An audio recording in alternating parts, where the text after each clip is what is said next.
Good afternoon. Welcome back to another Q&A session.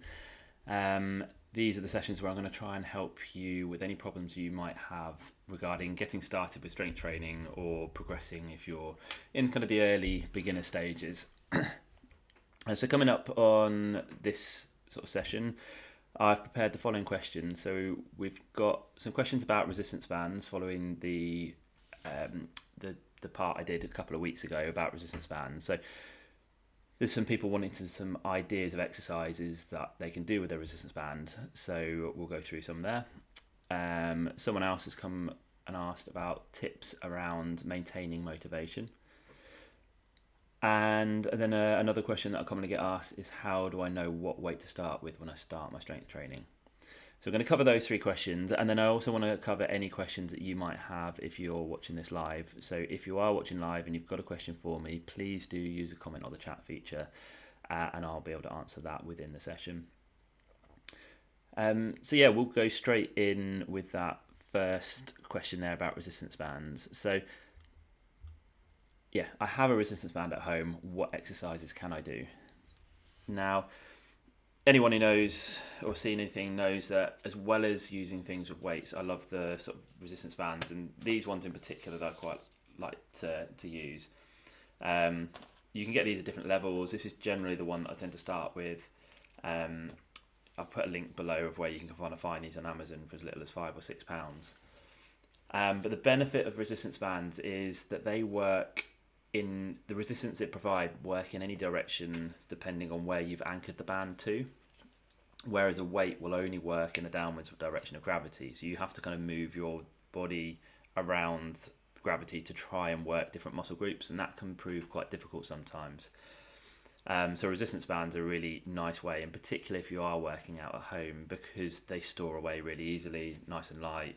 You can travel with them. I spoke to someone from my Stronger for Life online course today, and she said she's going away in a couple of weeks' time, and she won't have access to a gym because it's quite remote, but she will take a resistance band, and at least she can do something. So resistance bands are brilliant, but yeah, it's not always obvious what exercises you can do with your resistance band.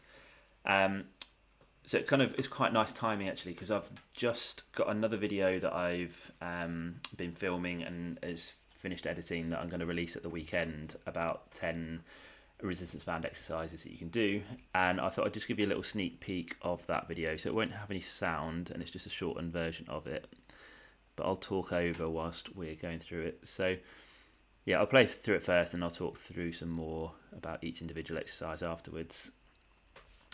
So the first 5 are going to be without any, it's nothing but the band. So you can do these side steps, so they work the muscles at the back of the side of you. Then you can go into some squats, some shoulder press,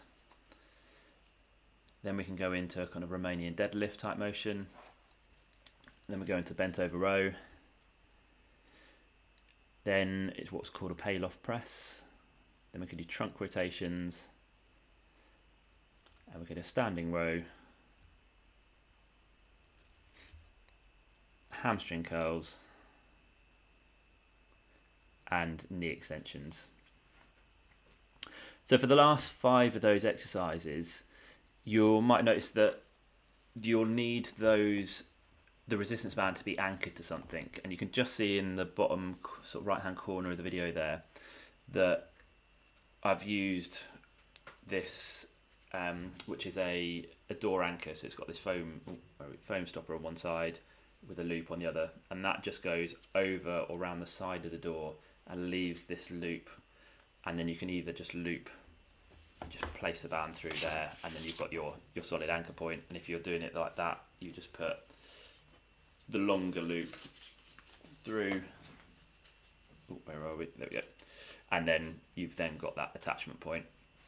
So a couple of weeks ago I did a much longer video on how to use these, but they really then do open up a lot more opportunity. And like you see there, I've got it anchored at the bottom of the door for the knee extensions and the hamstring curls, and then when I was doing the pale-off press and the trunk rotations, then I was using it sort of about shoulder height, but you could also do it a lot higher up, and then when you do the pulls you can pull down. You can go on your knees, and you can actually sort of tricep extensions. So there's a few other exercises there, but these are 10 that I really like and you can incorporate quite nicely at home. So again, I'll just play that again and I'll kind of pause after a couple of them go through. So yeah, mentioned about those side steps. So they're really nice because not a lot of gym exercises actually utilize the lateral movement of the body, and particularly against resistance. So again, taking those steps to the side, you'll start to feel a burn in the muscles at the side of the hips. So really nice exercise you can do there. You could also use these as a bit of a warm-up routine in the gym with a lighter band, and then go onto your weights. And then obviously at home, when you haven't got access to more weights, then you can start using heavier bands, or you can sort of make sure there's more tension on the band to begin with to make it harder work. But there's that one. Again, squats, so we're just standing up against the tension of the band. You could hold some weights there, and it's a nice way of making the weighted one slightly more challenging if you don't have higher weights to go up to. But yeah, nice way of adding the squat movement pattern into there. Then we've got the shoulder press, pretty self-explanatory, so the tighter the band, the easier. And again, hip hinge, so deadlift type motion. Let's go back slightly. It's really nice to bring in there. So you've got the band is short on there, and then you can just make the loops either side of your feet a bit shorter, and then suddenly it's made it a lot harder. But the remainder deadlift is a really nice version with the band. And then you're kind of going in the same position, but just pulling up with the arms to get your kind of bent over row, or and that's going to work some of the muscles at the back, but you're getting that pull movement pattern. So yeah, just with those 5, we've got those lateral motions, we've got the squat movement pattern, we've got the push in the shoulder press, we've got the pull with the bent over rows, and then we've got the hip hinge with the RDL. So we've targeted most of the movement patterns already. This is kind of working trunk rotation, so the band is trying to pull me across, but I'm keeping my hands right in front of me, so I'm fighting the rotation. So we call it an anti-rotation exercise. And then the progression of that is a trunk rotation where you create the rotation. So these are 2 forms of rotation exercise. Then it's another version of the row. So again, I tend to prefer this over the bent over row version because it's easier to make it harder, because I can just stand further away from the anchor point. But if you don't have a door anchor or anywhere to anchor it to, then the bent over row is a nice version of that. And then the hamstring curls is a nice way of kind of isolating the hamstrings and the knee extension. Again, particularly if you've got knee pain, the knee extension is a really nice way of building some quad strength in the knee. So good. So hopefully that's going to give them a bit of inspiration. Like I said, the full video before that is going to come out on Sunday this week, so do keep an eye on that. So if you're not already subscribed, do make sure you subscribe to the Never Toil to Lift YouTube channel, and you'll be informed or notified when that video goes live. Anyone else watching, if you do use resistance bands, have you got any other favourite ones that you do? Just put a comment below, because I'm always interested to hear what other exercises people enjoy, and there's probably a few that I haven't sort of done too much of that it's always nice to have new ones to use with my clients and patients. So next question, and this was from an email. So if you're not already on my email list, then the easiest way is to download the ebook, and then you'll have the chance to get on my email list then. And I'll put the link is below, and I'll mention a bit more about the ebook in a second. But yeah, I always put out an email asking for questions for this live Q&A. So this person said, I know you've answered this before, but what are your tips for keeping motivated? I've lost the original reply. So as you said, this is something I have covered a little bit in the past. But again, for anyone who's on the email list, one of the first emails I send out is, what is the main thing you're struggling with in relation to strength training at the moment? And the vast majority of responses I get is around motivation and kind of keeping consistency with their training, as opposed to any kind of specific lifts or anything like that. So given how popular a topic it is in terms of the questions I have, I thought it's well worth going through again, and it's always worth listening to a second time through if you've already heard some of this before. But some of the key areas I like to cover with motivation and maintaining motivation is the first one is establishing clear goals. And this is something that a lot of people miss, is if you haven't really set a goal of why you want to get stronger and what being stronger is going to do for you, and how it's going to improve your lifestyle, then it is really easy to lose the short-term motivation you get when you start something new. And then if you don't, let's say, really see yourself progressing towards anything, then it is really difficult, particularly if you've never done strength training in the past. It's not really interested you, and it doesn't light you up in the same way as other sports might do. So a couple of questions you can ask yourself is, what about your current ability level, your strength, your stiffness, energy levels, what is currently frustrating you? What is it stopping you from being able to enjoy fully? So another one I had this week was someone in the clinic said they've started lagging behind on their weekly walks with their friends, to the point where they're now feeling like they're holding them back and slowing them down, and they feel guilty for it, even despite the others saying that it's not a problem. They can't help but think it is, and they're starting to think they might give up on those weekly walks. And that was a one active thing that my patient was doing. And what happens is, you give up your walk and give up your one active thing, then you're going to find the lack of energy, lack of strength is going to accelerate even further. Some people, again, finding it just increasingly more difficult to keep up with the grandchildren in the garden or in the park, or if the grandchildren runs off in a certain direction and they're worried and they don't have the speed to be able to catch up to them. So there's little things like that about the frustrations that you might have, and if things got worse, how would that then progress? Is that going to get even worse, and you're going to get more and more frustrations? And that sometimes it's a bit like the stick and carrot. Is sometimes that not wanting things to get worse is a motivation to try and make a change.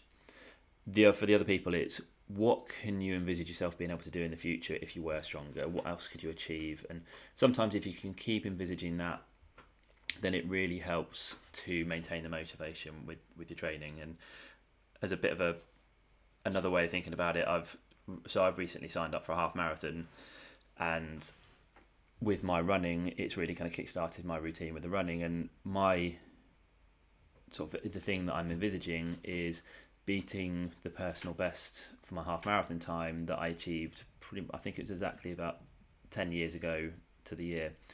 So my motivation is imagining that I'm going to beat that time, and that's the thing that's kind of making me turn up.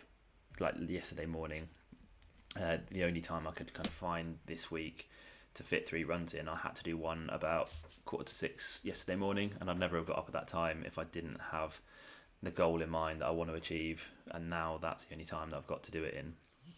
So yeah, having something you can envisage doing and progressing towards is really going to help that motivation.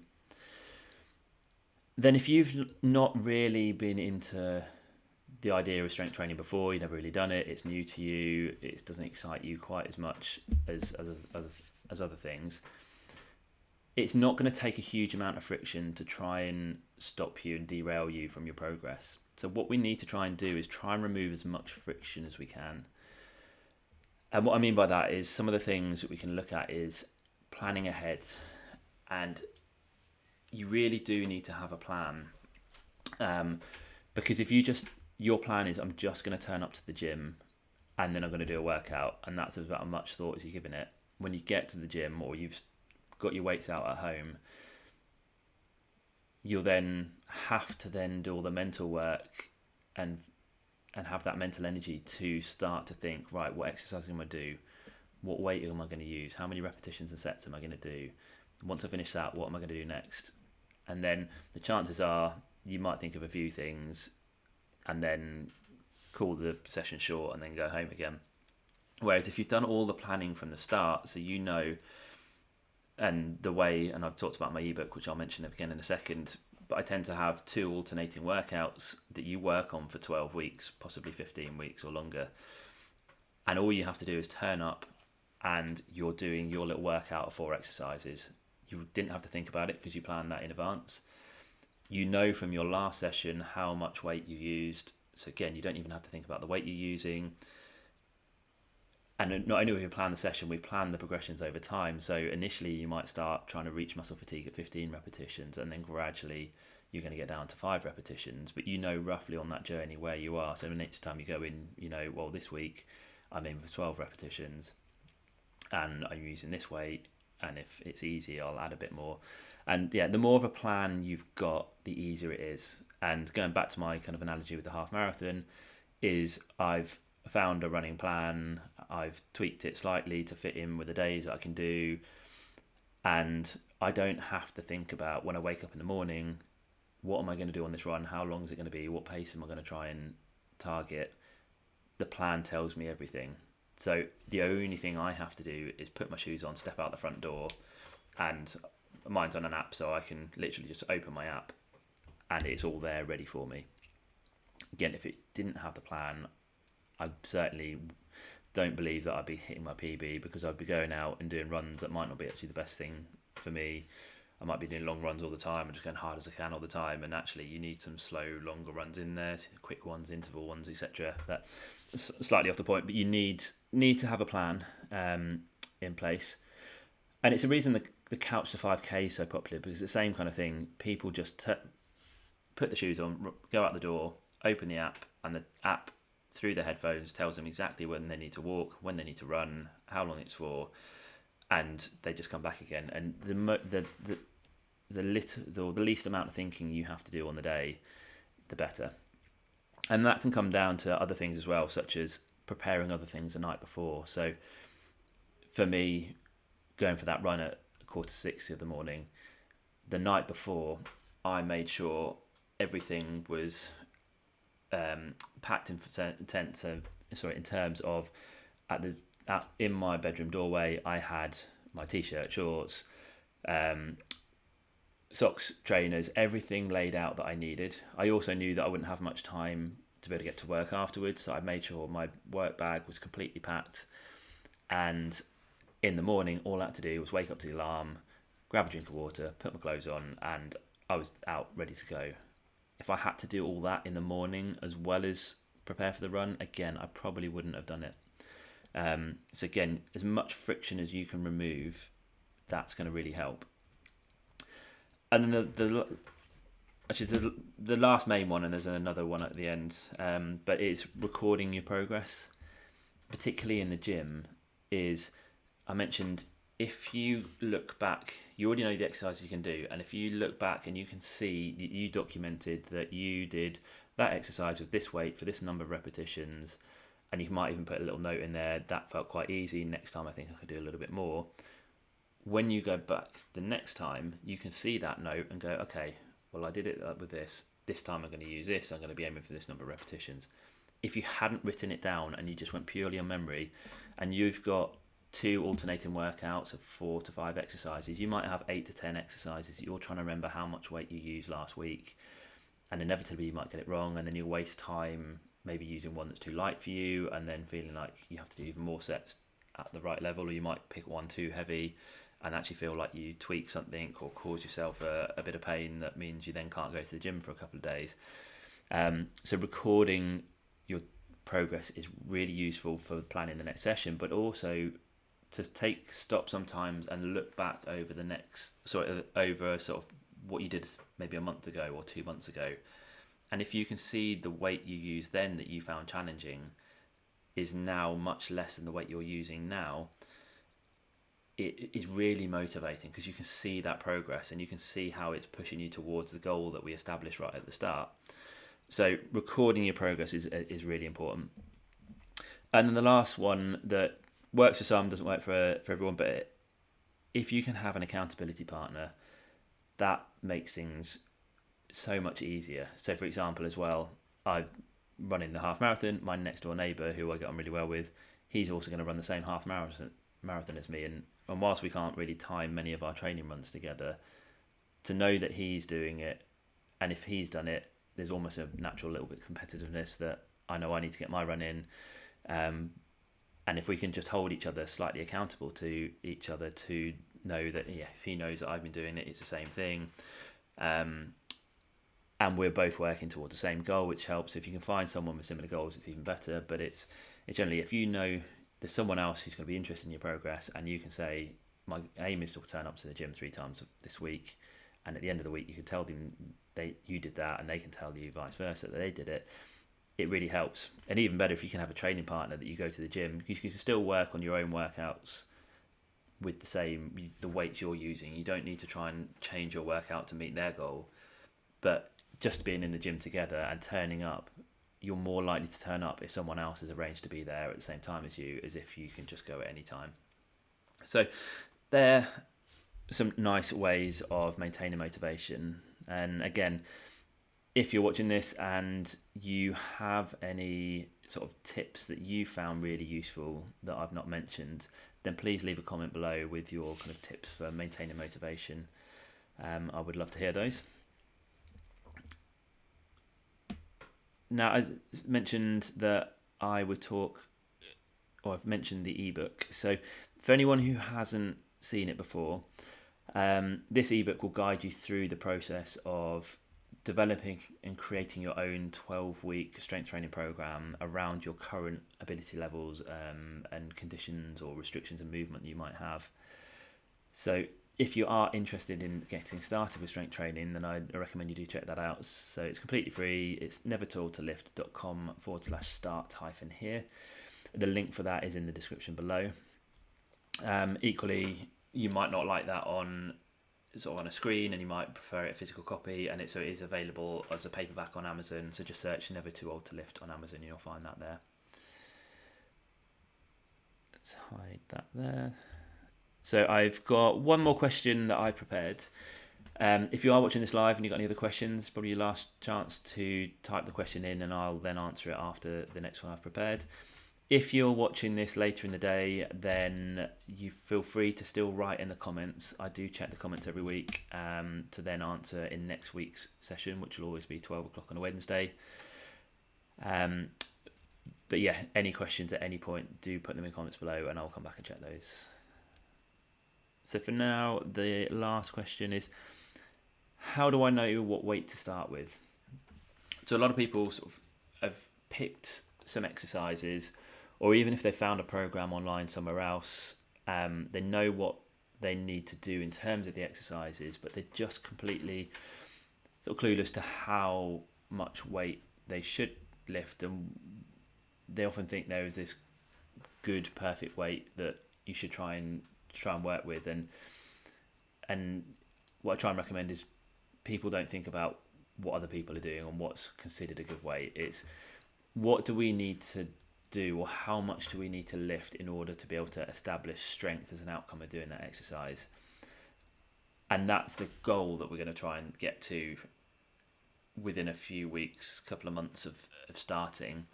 But to start with, I would much rather someone starts with a much lighter weight and feel like they could have done a lot more and have a good positive experience with the first few sessions they have with training, without any adverse reactions, maybe slight muscle ache, what we call DOMS, that delayed onset muscle soreness, but without flaring up any existing knee pain or shoulder pain, etc.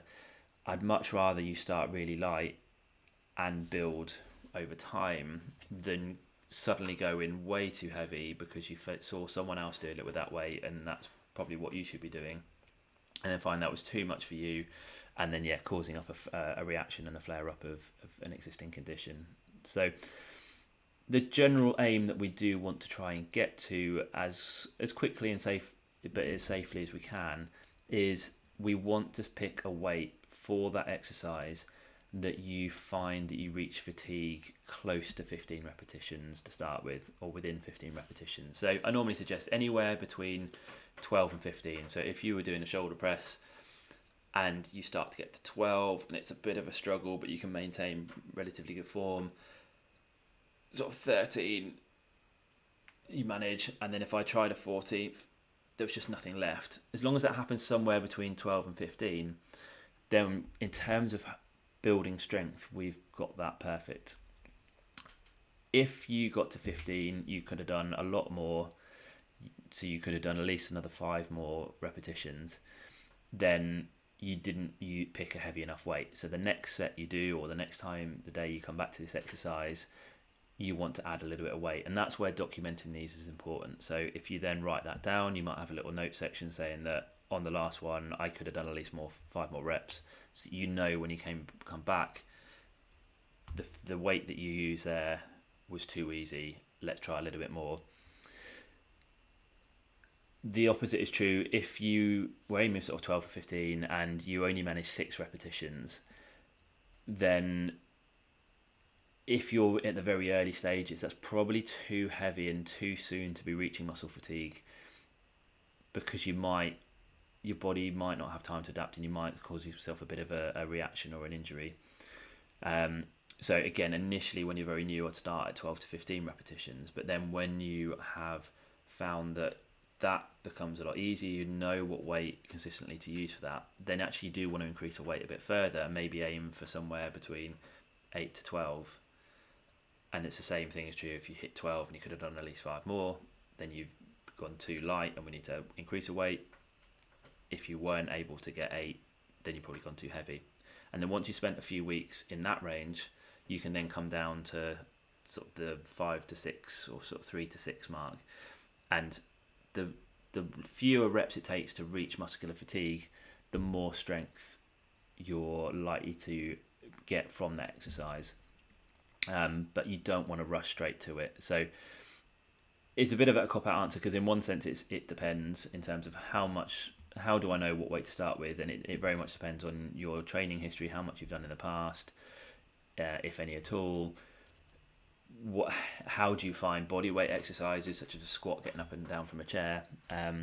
But yeah, I'm not going to purposely not giving any figures of or even examples of the number of kilograms or number of pounds you do a certain exercise with, because what other people do is completely irrelevant to what you do. And as long as you know that at some point you need to increase the weight as you feel confident with it and increase the resistance, that's the important thing. Because if you just picked a weight that was quite light and you start doing that exercise and you just continue with it because you're working out with weight, surely that's a strengthening exercise. Unfortunately, that's not true. It's whilst any movement's a good movement, if you always got to the end and you could always done at least 5 more, then you're not getting stronger as a result. You might feel stronger initially because you kind of open up some neural pathways that kind of allow you to efficiently use the strength you've already got, but you're not actually going to build any strength within the muscles themselves unless you start pushing to fatigue and increasing and nudging that weight up to bring the fatigue point down in terms of the number of repetitions. So I hope that's helped, and I didn't waffle too much on that. But if you've got any follow-up questions for me on that, then please do comment below with that. Like I say, that is all the questions that I had prepared. So if you do have any questions, now is a very last chance to ask me any questions live. But like I say, if you are watching this as a replay, then do comment below, and I will come back in another week with that. For the next few weeks, I'll certainly be on at 12 o'clock on Wednesdays. Over the summer holidays, there may be the odd Wednesday where I have to swap to the evening instead of during at the 12 o'clock time, just because of childcare. But for now, let's do last reminder.